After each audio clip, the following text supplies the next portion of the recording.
It's a hoax. A total hoax. Total hoax. It's an outrageous lie. And they know it.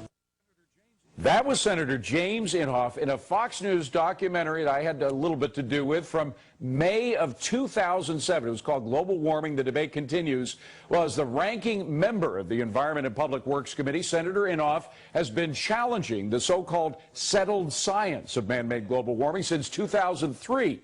So one can imagine a sense of vindication from the senator after details of Climategate, in which scientists emailed each other about cooking results, led to a worldwide scandal. And now, breaking news that one of the scientists who wrote several emails at the center of the scandal, Phil Jones, he's director of the University of East Anglia's Climate Research Unit, just announced that he's stepping down, at least temporarily.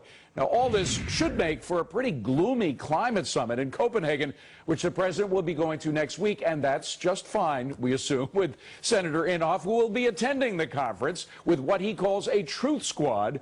Now, to find out why he is going, we welcome Senator Inhofe from Washington, D.C. Senator, great to see you. Can you believe it was 3 years ago you were calling this a hoax? Do you feel vindicated now with Climategate?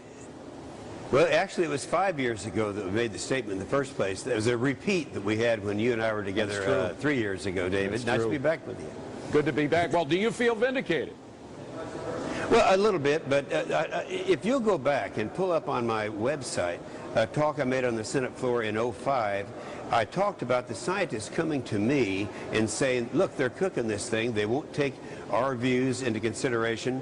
They're withholding the raw data, all these things. So I gave a talk on the Senate floor. Now, the real redemption is that everything I said back then, it appears that they're saying now in these hacked emails. So, yeah, I think redemption is partially here. Did you have any evidence that they were cooking the books back then, or did you just assume it was the case because they weren't acknowledging some of your figures? David, if any of our viewers out there want to check on that, go to inhofe.senate.gov and they can pull up the speech that I made in 2005, that was 4 years ago, on what the scientists were telling me that they were doing to the science. So the scientists back then looked at their numbers and looked at the numbers put out by all the research agencies around the world and said, these numbers just don't match up.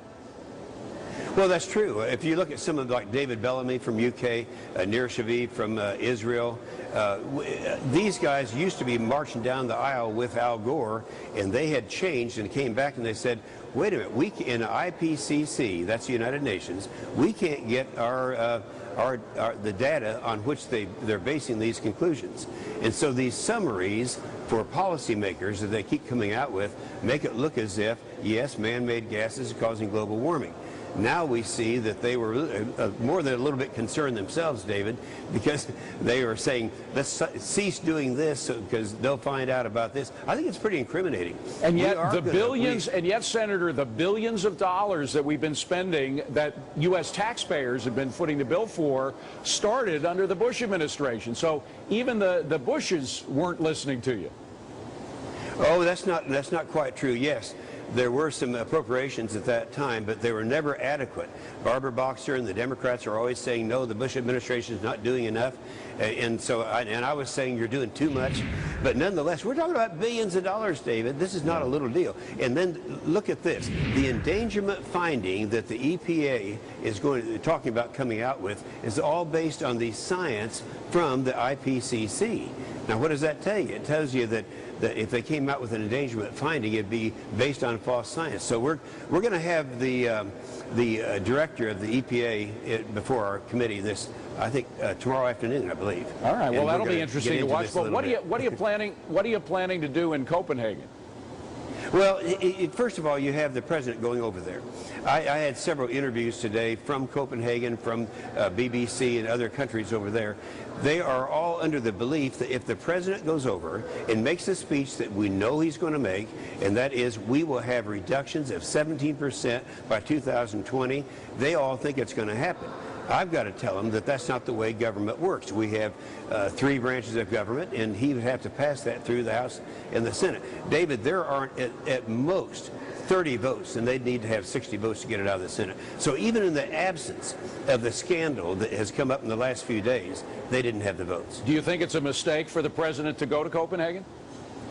Oh, I think it is. I think it's I don't know. There's got to be a political reason for it. I think it was bad advice, but nonetheless, I think also several members are going to be going over, Barbara Boxer and others, and so I just feel that I need to be over there and, to give the other view.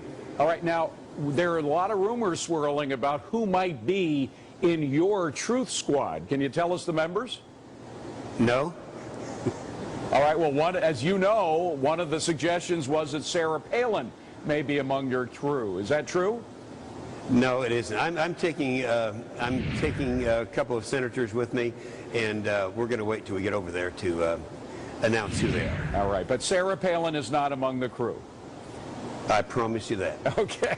Senator Inhofe, you were prescient. Years ago, you were saying it. It apparently turned out that at least in this case of Climategate, it is true that they were cooking the books. Good to see you, Senator. Have a safe trip over to Copenhagen.